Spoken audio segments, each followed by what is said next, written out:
Hello students, I am going to start the next topic, LR series circuit. Consider we have a resistor and inductor are connected in series. So this is a resistor and this is a inductor of having inductance L. दोनों को आपने series में connect कर दिया है. So with a source alternating EMF, तो इनके साथ आपने एक EMF यहाँ पर कनेक्ट किया, EMF alternating EMF. So such type of circuit is called LR series circuit. देखिए यहाँ पर एक इंडक्टर है और एक रेजिस्टर है, दोनों को सीरीज में लगाया, दैट इज LR सर्किट. इसको ऐसे रीड करेंगे आप. तो यहाँ पर जो अल्टरनेटिंग EMF है उसकी वैल्यू आपको अच्छे से कंफर्म होता है. Psi is equal to sine nought sine omega t. This is a alternating EMF which is connected through this LR circuit. You know very well, when the resistor is connected to the AC, the voltage and current both are in same phase. We are discussing previous video, both are in same phase. And in this inductor current is lag behind with the voltage VL.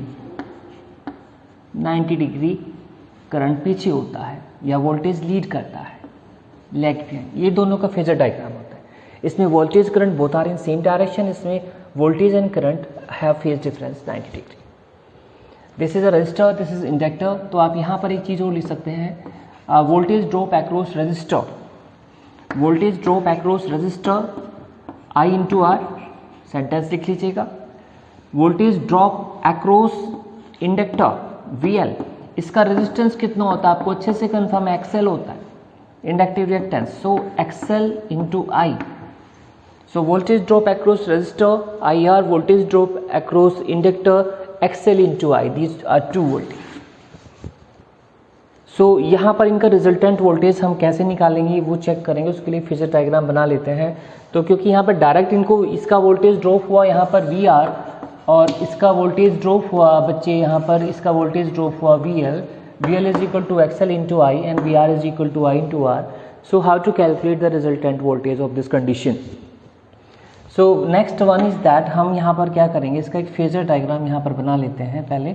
तो देखिए phasor diagram कैसे बन के आएगा. Phasor diagram, तो सबसे पहले आप एक काम करें, यहाँ पर वोल्टेज को और करंट रेजिस्टर के लिए वो आपको पता है वोल्टेज और करंट दोनों सेम फेज में होते हैं. तो आप पहले इसके लिए वोल्टेज और करंट तो दोनों सेम फेज में एज अ वेक्टर रिप्रेजेंट कर लें, राइट. आफ्टर दैट आपको पता है कि इसमें करंट लैग बिहाइंड होता है. इस वाले कंडीशन में वोल्टेज आगे होते हैं 90 डिग्री. तो आप इस पे यहाँ पर VL लिख लें, which is lead to 90 degree by the current. अब आप चेक कर सकते हैं सीरीज सर्किट है, करंट तो दोनों के लिए वही है, लेकिन वोल्टेज का दोनों का फेज 90 डिग्री पर है, right.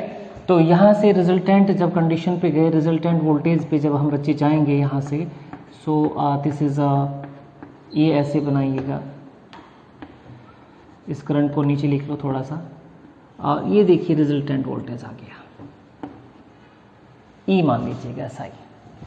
It is a phase angle phi, phase current to resultant voltage. The angle between resultant voltage with current is called phase angle. तो यहाँ से आप देख पा रहे हैं ये वोल्टेज जो था हमारे पास, ये रजिस्टर के लिए था VR, करंट ये था.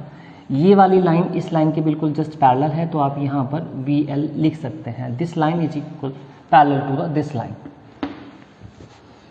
सो यहाँ से दो तरीके से आप वोल्टेज निकाल सकते हैं बच्चों. एक तो वेक्टर डायग्राम के हिसाब से निकालें कि ये जो रिजल्टेंट ग्राफ है ये इस वोल्टेज प्लस इसके इक्वल हुआ, राइट. और दूसरा आप यहाँ पर आप सीधा सीधा रूल यूज़ करेंगे, पाइथागोरस थ्योरम निकाल के भी आप यहाँ से टोटल रिजल्टेंट निकाल सकते हैं. So by the parallelogram law of vector addition, by the law of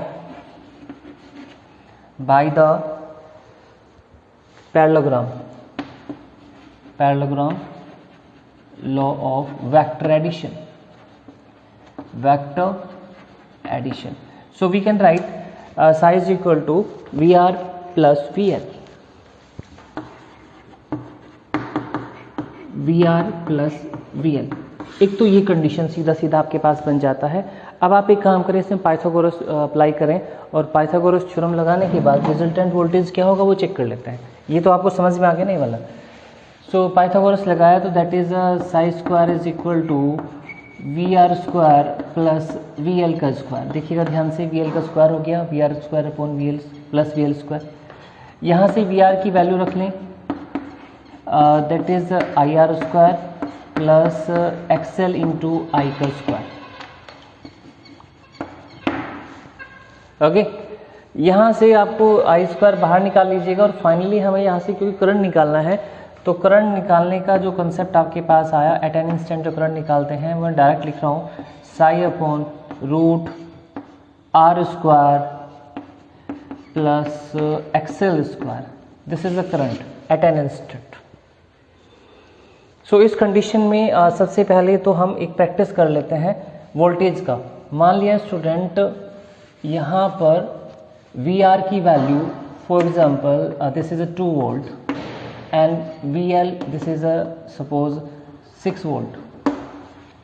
आपसे कहा गया इस एल आर सर्किट का रिजल्टेंट वोल्टेज बताइए, तो यहाँ पर 8 वोल्ट आप आंसर नहीं देंगे। यहाँ पर रिजल्टेंट वोल्टेज के लिए आपको ऐसे लिखना होगा, resultant voltage psi is equal to root, ये वाला फॉर्मूला लगाइएगा, that is V R square plus V L का स्क्वायर।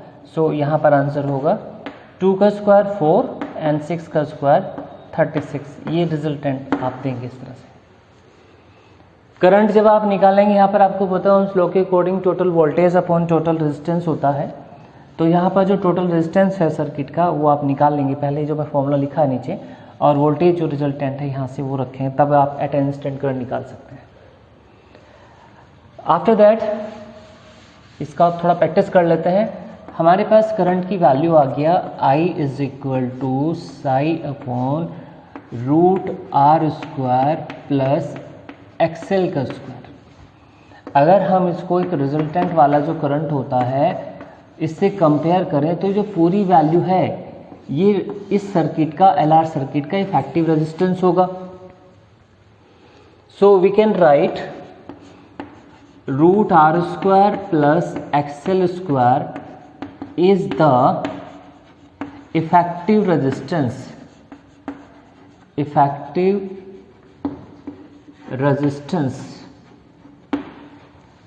of LR circuit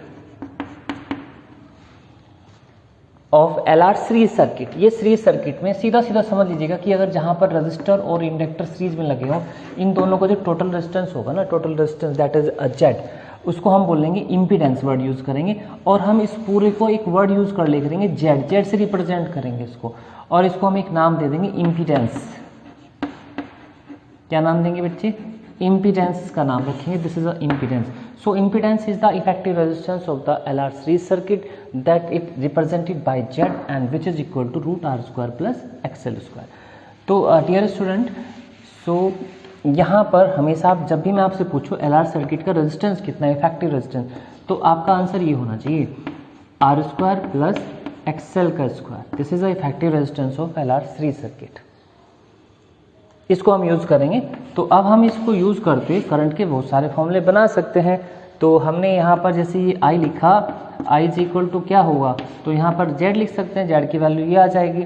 और अगर इसी तरह से मैं आपसे पूछूं रूट मीन स्क्वायर करंट क्या होगा, तो इस टर्म में लिखिएगा that is psi R M S upon Z, Z की वैल्यू ये हो गया। और अगर मैं आपसे पूछूं peak value of current I naught, तो that is psi naught upon effective resistance that is Z.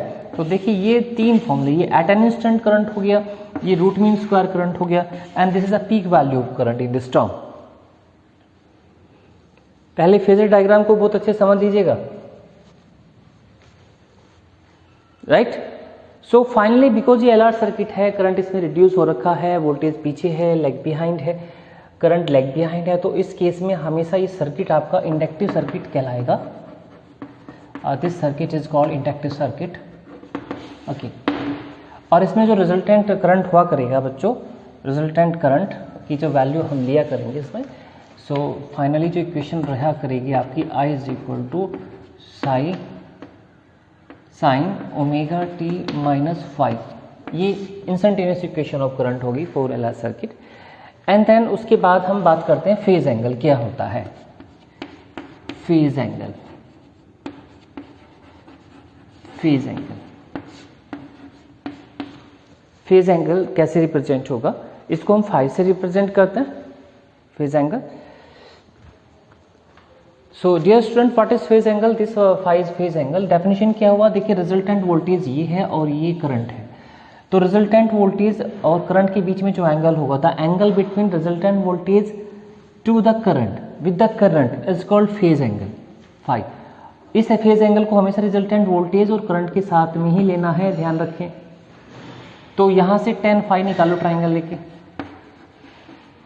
tan phi is equal to that is VL upon VR। देखिए ये कितना बढ़िया आपके पास एक रिजल्ट आया। अगर आपको इंडक्टर का वोल्टेज, जैसे ये हमारे पास जिसको पढ़ रहे हैं हम, ये कंडीशन है आपके पास, इसका VL आपको पता है और इसका VR भी पता है, तो VL को VR से डिवाइड कर दीजिएगा, आंसर आ जाएगा। या फिर हम इसको ऐसे भी लिख सकते हैं XL इंटू आई, और इसको लिखा I इंटू R, I से I गया तो एक फॉर्मूला और हो गया इसका फेज एंगल का, XL upon R। And then we can also write the XL is omega L upon R, or we can write also that phi is equal to tan inverse omega L upon R. This is a phase angle. Phase angle को थोड़ा सा और यहाँ से आप explain कर सकते हैं। देखिए जो लाइन है ये रिजल्टेंट वोल्टेज की है, और रिजल्टेंट वोल्टेज का जो रेजिस्टेंस आया था हमारा वो इम्पीडेंस होता है, दैट इज जेड। इसका एक अलग से फ्री बॉडी डायग्राम बना लो, देखो ऐसे बना लीजिएगा। ये फेज एंगल फाई हो गया, ये लाइन VL वाला था, इसका रेजिस्टेंस कितना है XL। ये लाइन VR वाला था, इसका रेजिस्टेंस कितना है R, और ये रिजल्टेंट है, इसका रेजिस्टेंस कितना है Z। तो यहाँ से आप अगर एक फॉर्मूला और लगाएं, cos phi is equal to R upon Z। अगर आपके पास रेजिस्टेंस और टोटल रेजिस्टेंस की वैल्यू है तो ये भी लिख सकते हैं आप यहाँ से R अपॉन Z, और also you can write cos phi is equal to R। What is the value of Z? Root R square plus XL का square. This is the phase angle also you can represent. ठीक, so इस section से बहुत easily तरीके से आप उसको phasor diagram बनाइएगा, फटाफट करते चले जाइएगा। चलिए उसके बाद हम पढ़ते हैं नेक्स्ट RC सर्किट आ जाएगा आपका। RC सर्किट में एक कैपेसिटर होगा और एक रेजिस्टर्स आप यूज़ करेंगे, कैपेसिटर एंड रेजिस्टर, और उसके बाद इसमें भी आप इसी टाइप से वैल्यूज निकालेंगे। Okay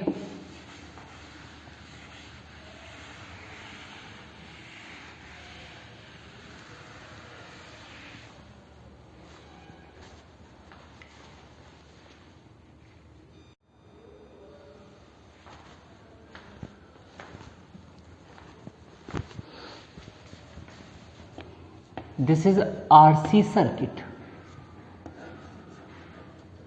RC series circuit, RC series circuit. Consider we have a resistor and capacitor which are connected in series with an alternating EMF psi is equal to psi naught sin omega t. So what will be the phase of current and voltage?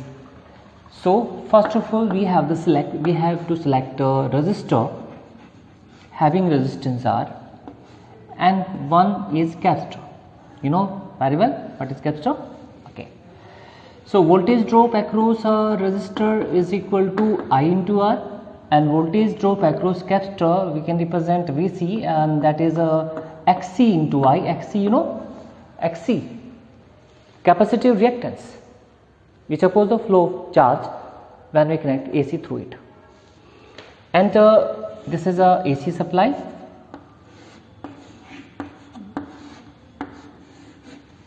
and then this is a psi is equal to psi naught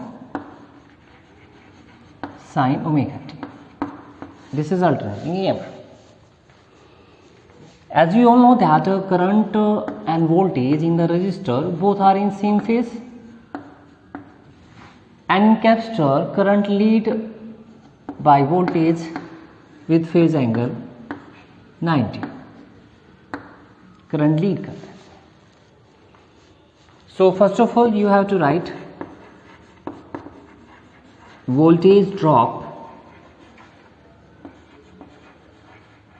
across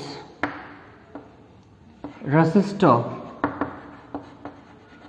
and inductor both एक साथ निकाल लेते हैं,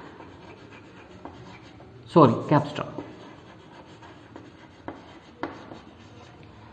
So first one is VR is equal to I into R, and second one is that is VC XC into I. So now we have to draw the phasor diagram about this. Phasor diagram, first of all we have to draw. So phasor diagram of this, phasor diagram of RC circuit. Okay, so first you draw the line VR and R I. For this both are in same line. VC voltage is lag behind current lead by the phase 90 degree. So this is a VC इस बार नीचे आ जाए. So resultant voltage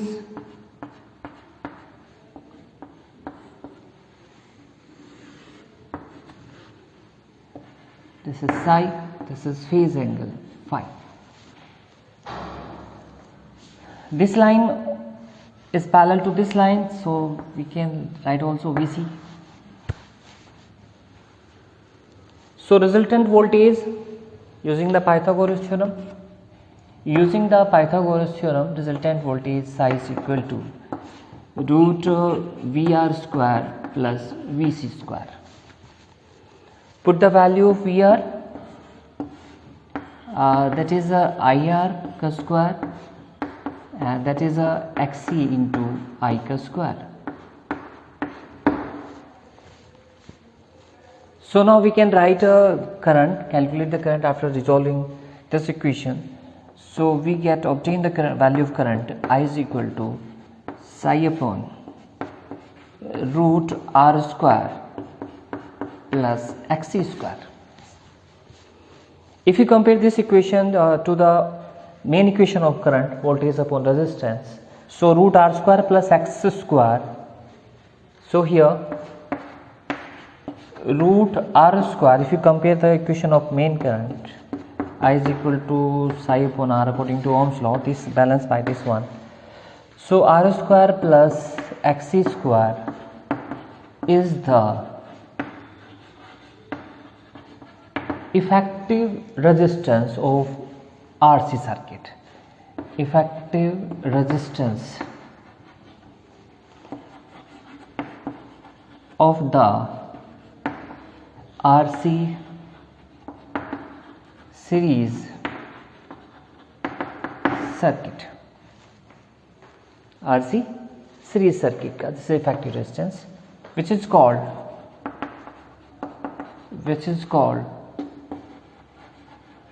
impedance of the circuit. Impedance of the circuit. It is represented by Z. It is represented by Z, so we can write value of Z.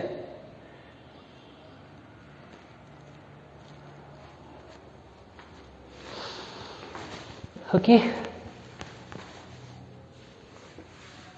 So value of Z we can write R square plus XC square, or also we can written in this form R square plus what is the value of XC? 1 upon omega C का square. It is the effective resistance of RC circuit. So we have the three types of current. First one, instantaneous current. So we can write psi is equal to psi upon Z, equal to बोला मैंने. So what is the value of Z? Root R square plus XC square. And now what is the peak value of current? So that is this one, same as that. And what is the root mean square of current? You know root mean square. So this is psi RMS upon Z. Put the value of Z. There are three types of current. So finally current lead by voltage with phase angle. So finally instantaneous equation of current I is equal to I naught sin omega t plus phi. Such type of circuit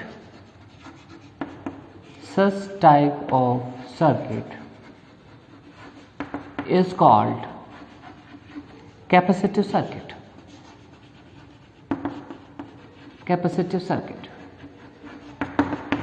Capacitor. And then so finally this is a instantaneous equation. I naught I now is phase angle. Phase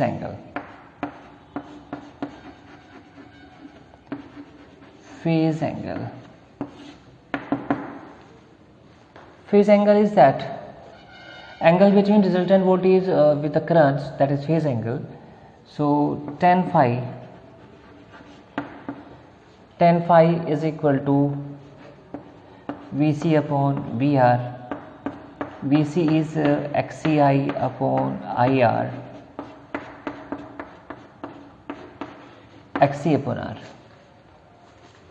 And what is the value of Xc? 1 upon omega c. And another formula also we can write, cos phi, same as that, R upon Z.